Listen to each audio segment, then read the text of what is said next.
Bonjour. Je suis Jean-Maxime Saugrand, donc le directeur technique de Nexans. Donc Nexans, si vous avez un doute, c'est le numéro 2 mondial des câbles. C'est 7 milliards de chiffre d'affaires et c'est, comme Alstom d'ailleurs, issu du groupe Alcatel. Donc je vais vous parler de solutions innovantes dans le domaine du transport d'électricité basées sur les supraconducteurs. Par contre, j'aurais besoin du... D'abord, quelques mots sur les supraconducteurs. Donc, les supraconducteurs sont des matériaux qui sont de parfaits conducteurs d'électricité, pas de résistance électrique. Donc, si vous regardez la résistance d'un matériau en fonction de la température et considérez le cas d'un métal, la courbe bleue, la résistance va diminuer avec la température, mais elle va rester à une certaine valeur. Dans le cas d'un supraconducteur, en fait, la résistance va s'annuler, c'est-à-dire qu'en dessous d'une certaine température critique TC, le matériau sera supraconducteur. Alors, jusqu'à la fin des années 80, en fait, il fallait refroidir les matériaux supraconducteurs jusqu'à moins 270. C'est par exemple ce qu'on trouve dans tous les IRM, c'est à base de nobium titane, qui est un supraconducteur dit à basse température. Et la situation a changé radicalement à la fin des années 80 lorsqu'ont été découverts les supraconducteurs dits à haute température. Alors, haute température, c'est tout relatif. Ça signifie des supraconducteurs qui sont supraconducteurs dans l'azote liquide, aux environs de moins 200 degrés. Donc, cette situation a permis d'envisager de nouvelles applications, dont notamment les câbles dont je vais vous parler. Alors, ce phénomène qui est vrai pour la température est en fait vrai également pour le champ magnétique et pour la densité de courant. Donc en fait, si on considère ces trois paramètres, on peut définir un domaine supraconducteur qui est ici en mauve. Donc à l'intérieur de ce domaine, le matériau est supraconducteur. À l'extérieur, en fait, il devient résistif comme un matériau classique. Alors quelles sont les applications des supraconducteurs dans les réseaux d'énergie ? Alors, premièrement, on va tirer parti de leur très grande capacité de transport du courant, donc 150 fois à section identique ce que peut transporter le cuivre. Et ça va nous permettre de développer des câbles supraconducteurs et développer une nouvelle façon de résoudre des problèmes électriques dans les réseaux. C'est-à-dire, si vous considérez la technologie conventionnelle à base d'aluminium ou de cuivre, au-delà de 1500 à 2000 ampères, en fait, vous allez augmenter la tension, puisque la puissance transportée, c'est le produit de la tension par le courant. Et donc, vous allez augmenter la tension jusqu'à environ 500 kV, voire 550 kV.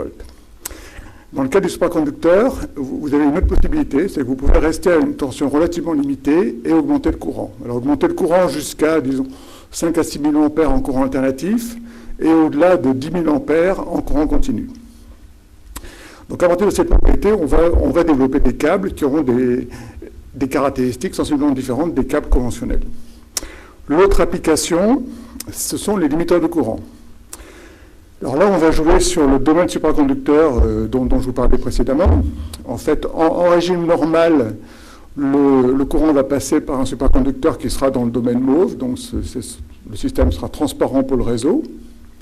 Le matériau sera supraconducteur, et par contre, en cas de courant de défaut, par exemple généré par un court-circuit, qui peut atteindre plusieurs dizaines de milliers d'ampères pendant une fraction de seconde, le matériau va sortir de ce domaine mauve et va devenir résistif. Et cette résistance qui va être créée instantanément dans le réseau va faire baisser le courant, et va le faire baisser en quelques millisecondes. Donc c'est extrêmement rapide comme temps de réponse. Alors, à Nexans, on regarde trois applications dans le domaine des câbles supraconducteurs. Premièrement, les applications à moyenne tension pour les centres urbains, câbles alternatifs. Les câbles alternatifs haute tension et les câbles courant continu de grande capacité. Donc, je vais vous parler d'abord des câbles alternatifs pour les centres urbains, dans le cadre d'un projet qu'on réalise actuellement pour la ville d'Essen en Allemagne et qui s'appelle Ampacity. Donc c'est un projet dont le client final est l'utilité allemande RWE, qu'on réalise avec un institut de technologie à Karlsruhe, qui a un financement d'un ministère allemand. Donc c'est un câble qui fait 1 km avec une jonction au milieu, donc entre une sous-station Hercule qui est en périphérie de ville et la station d'Elbrugge qui est en plein centre de la ville d'Essen. Donc ce sera un câble qui fera 1 km, qui sera le plus long câble superconducteur dans le monde, donc à 10 kV, 2300 kA, donc une puissance transportée de 40 MVA.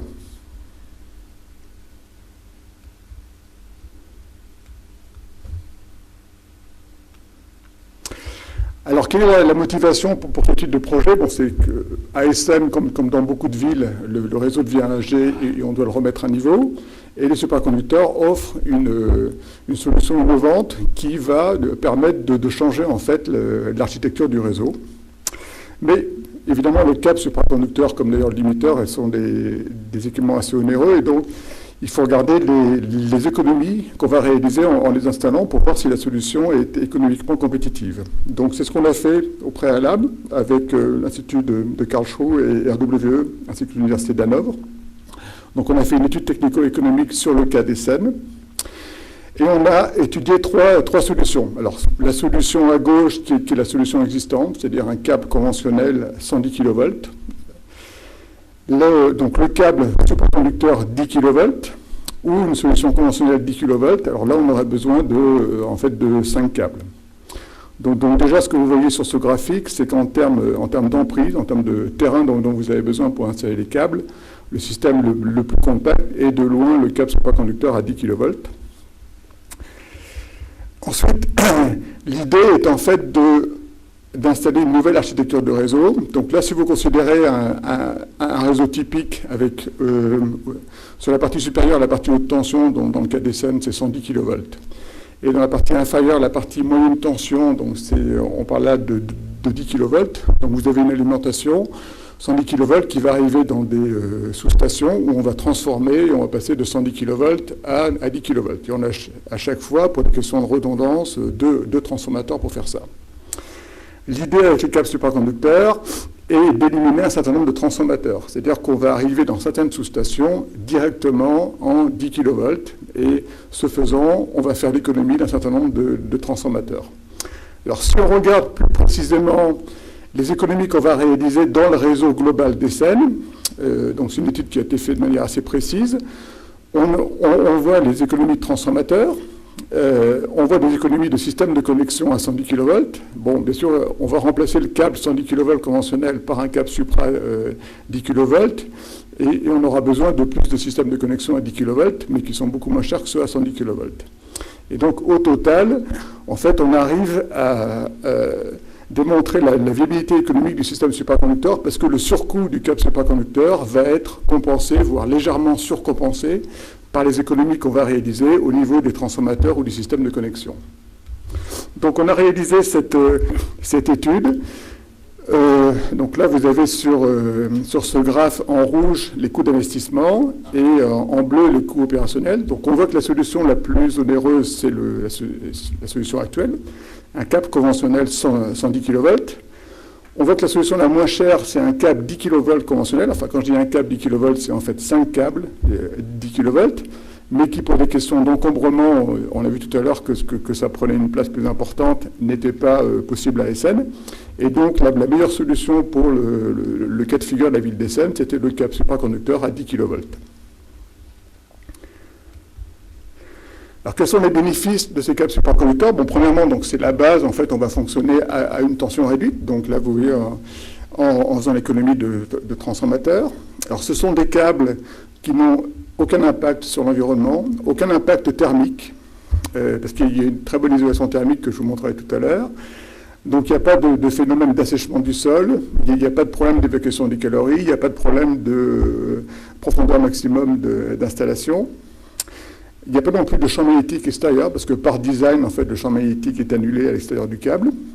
Et ça permet de faire des économies d'espace au niveau des sous-stations et d'éliminer les transformateurs et de faciliter l'installation, puisque l'emprise, en fait, est réduite. Alors, je peux préciser d'ailleurs que dans l'étude technico-économique qu'on a réalisée, on n'a pas pris en compte le gain de terrain dans le centre de la ville réalisé, puisque c'est le terrain a un coût très variable suivant la position, mais c'est en plus, c'est un avantage supplémentaire. Alors la configuration électrique donc pour le projet lui-même dans Pacity, donc on a à droite la sous-station Hercule donc, qui est en périphérie de ville, à gauche la sous-station Delbrugge qui est dans le centre de la ville. On voit qu'on a deux câbles 110 kV conventionnels qui pour l'instant alimentent la sous-station de Delbrugge. Donc le projet en Pacity consiste à remplacer un câble 110 kV et le transformateur dans Delbrugge par un câble superconducteur 10 kV. Donc on élimine le transformateur dans la sous-station Delbrugge et on installe en connexion avec le câble superconducteur un limiteur de courant, FCL Fault Current Limiters. Alors si on regarde le design du câble, donc c'est un câble à phase concentrique. Alors pourquoi à phase concentrique? Parce que ça permet de faire des économies de ruban superconducteur qui constitue pour l'instant le composant le plus onéreux dans ce câble-là. Donc si on part du centre de ce câble, on a un refroidissement par azote liquide, donc un refroidissement à moins de 100 degrés. Donc bon, ça paraît une température basse, mais en fait l'azote liquide c'est un fluide qui est très abondant, qui pose pas de problème pour l'environnement, qui est relativement facile à manipuler. Donc on a un tube flexible, puis les trois phases séparées de leur diélectrique. Un écran. Alors le diélectrique en fait c'est un composite papier polypropylène, donc qui évidemment doit résister aux basses températures. Un écran en cuivre, donc pas besoin d'écran superconducteur, et le refroidissement par azote liquide, et une isolation thermique. Donc l'isolation thermique est amenée par un cryostat flexible, c'est-à-dire deux tubes en inox soudés et corrugés, avec entre les deux tubes le vide qui apporte l'isolation thermique, des couches de papier super isolant et également des espaceurs qui vont éviter qu'on ait des pertes ponctuelles si jamais les deux tubes rentrent en contact. Donc en fait, c'est des câbles sur lesquels on peut poser la main, donc il n'y a absolument aucun problème pour ça. Et c'est des câbles qui n'ont pas de champ magnétique parce qu'en fait, les champs magnétiques créés par les phases 1, 2 et 3 s'additionnent et s'annulent. Donc à l'extérieur du câble, il n'y a strictement aucun champ magnétique par design.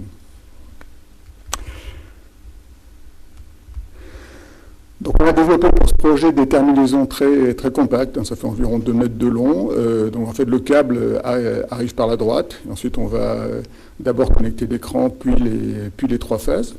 Et on utilisera les terminaisons pour le circuit de refroidissement par azote liquide.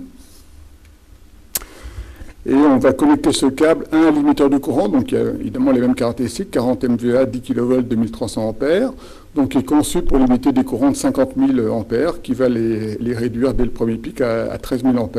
Donc c'est une limitation qui va se produire en quelques millisecondes.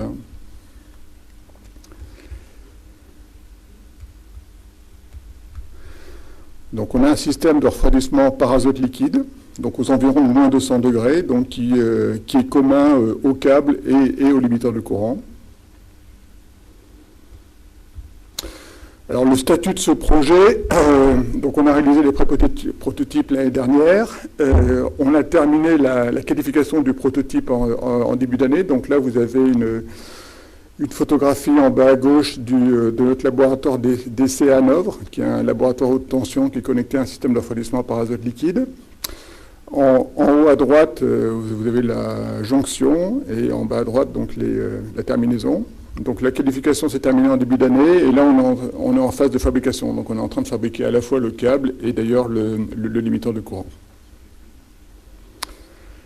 Donc l'installation est prévue en fin d'année.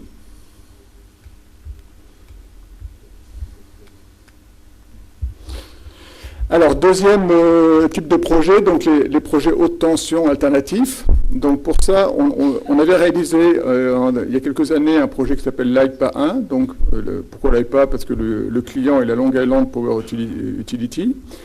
Donc avec un partenaire américain qui est American Superconductor qui fournissait le ruban, et Air Liquide en France à Grenoble pour le système de refroidissement par azote liquide avec un financement du département américain de l'énergie. Donc le but était de démontrer la faisabilité de la technologie du câble superconducteur à haute tension Alors, haute tension, c'est-à-dire 138 kV. Donc ce câble avait été conçu pour 2500 ampères, c'est-à-dire environ 600 MVA ou 600 MW, si vous voulez, de capacité. Et lui n'était pas protégé par un limiteur de courant en ligne, donc il était conçu pour résister à un court-circuit jusqu'à 51 000 ampères pendant 200 millisecondes. Donc les 3 phases avaient été installées sur un terrain appartenant à l'iPad, donc entre une sous-station et puis une station de connexion qui avait été installée pour l'occasion, dans des conduites, donc les câbles avaient été tirés dans des conduites en polyéthylène. Donc là, ce n'était pas un design concentrique, on avait 3 phases séparées. Donc la différence, c'est que chaque phase, en fait, a un conducteur et un écran supraconducteur. Mais ceci dit, on garde les mêmes caractéristiques, c'est-à-dire pas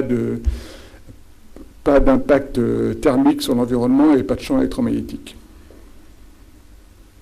Donc ça, c'était la phase 1, qui a été installée et mise en service en avril 2008. Donc, on voit sur cette photo les 3 phases qui rentrent dans les conduites en polyéthylène. Et là, on est en train de terminer la phase 2. Alors, l'idée de la phase 1, c'était donc de démontrer la faisabilité. Donc, c'est toujours d'ailleurs le câble supraconducteur le plus long dans le monde. Bon, bientôt, on va installer celui d'Essen qui fait 1 km.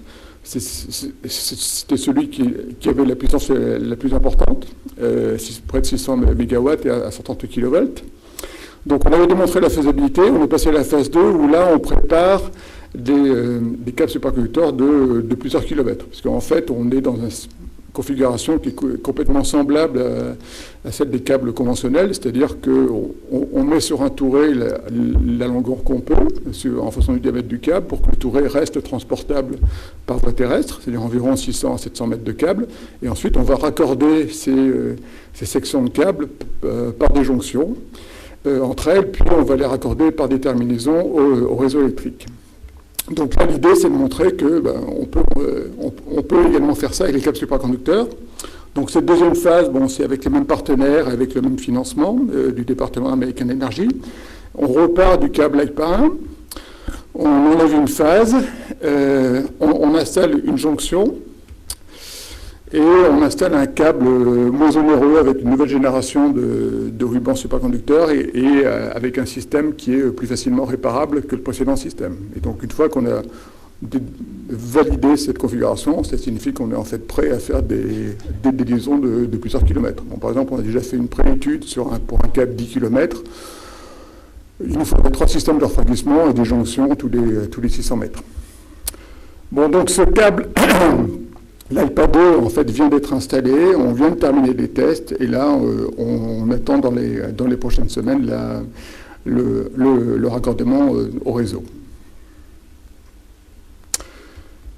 Et ensuite, donc, le troisième projet dont je voulais vous parler, donc là, c'est pas un projet qui a démarré pour l'instant, mais c'est la nouvelle version de câble supraconducteur, cette fois-ci pour l'application en courant continu. Vous savez que les liaisons à courant continu se développent, notamment en Europe.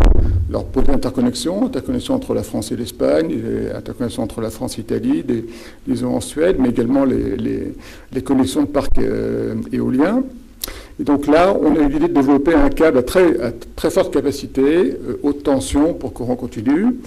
Donc l'idée est de s'appuyer sur des essais préliminaires qui ont été réalisés au CERN.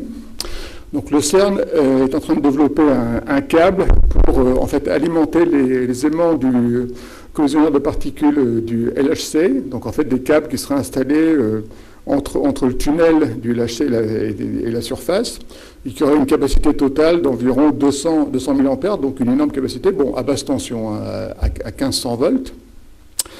Et ils sont en train de tester en fait un premier élément qui est celui que j'ai indiqué ici, donc qui à lui seul peut transporter 20 000 ampères à 20 Kelvin, c'est-à-dire à moins 250 degrés. Il le teste à 1500 volts sur des prototypes de câbles de 20 mètres. Donc, partant de cette expérience du CERN, on a eu l'idée de proposer un projet de câble donc de très forte capacité, Donc avec une structure qui serait monopole, 320 kV et un courant de 10 000 ampères, ce qui nous fait une puissance transportée de 3,2 gigawatts, c'est-à-dire pratiquement 3 tranches de centrales nucléaires. Bon, en fait, ce ne serait pas un capsule, ce serait un dipôle, donc en fait, ce serait 6,4 gigawatts pour un dipôle. Donc ce projet serait la réalisation d'un premier câble de 30 mètres. Alors, on ne réaliserait pas, pour des questions de coûts et techniques, avec les mêmes supraconducteurs aux températures que ceux dont je vous parlais pour les projets en Ampacity et le projet à Long Island, mais ce serait avec du MGB2, qui est en fait un supraconducteur à température un peu intermédiaire, donc température critique à 39 Kelvin, donc qui nécessite un refroidissement aux environs de 20 Kelvin. Donc moins 250 degrés. Donc là, on a deux solutions. On a soit l'hélium, soit l'hydrogène liquide. Et ensuite, on aurait une isolation qui, elle, serait refroidie à moins 200 degrés. Donc si on regarde le schéma, donc le cœur avec des fils en MGB2, donc refroidissement hélium ou hydrogène liquide. Ensuite, une enveloppe cryogénique qui est ici, donc une première isolation thermique.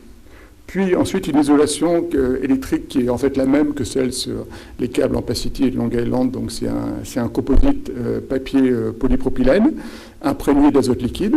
Donc cette partie-là refroidie par azote liquide. Et ensuite une deuxième isolation thermique semblable à celle des projets précédents.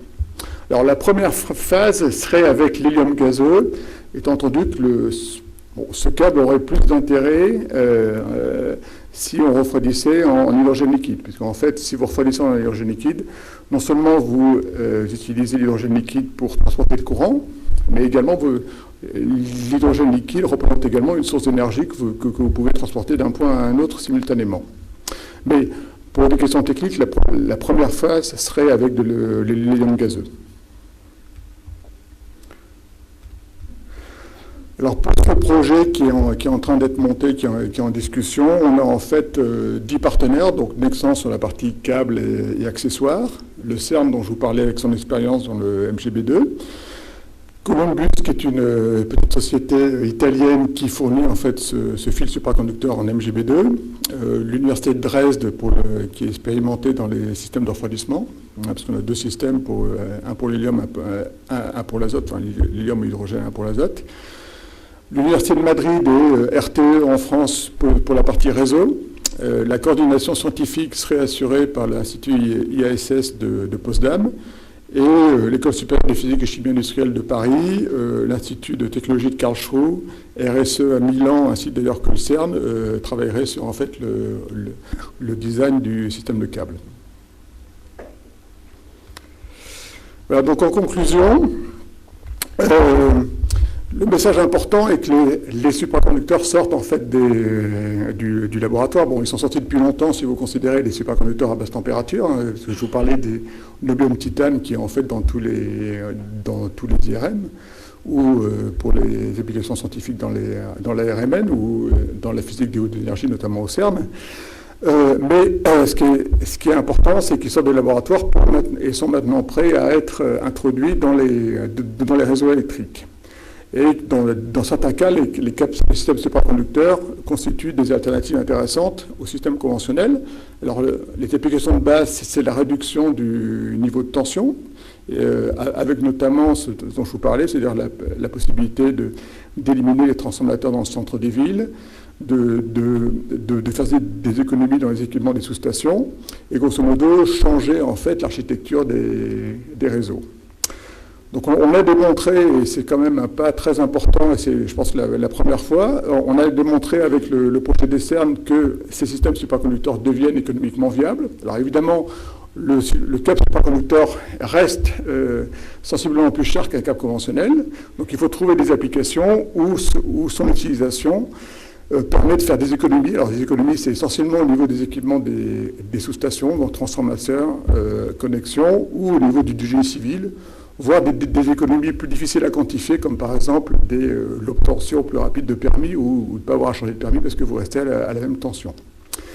Et enfin, bon, On commence à avoir quelques projets, enfin un certain nombre de projets dans le monde des systèmes superconducteurs. Ceci dit, on est loin d'avoir étudié toutes les applications possibles. Et donc, je vous ai parlé de ces câbles haute tension courant continu à très forte capacité qui pourraient permettre de créer des liaisons avec des capacités de plusieurs centrales nucléaires, probablement en Europe,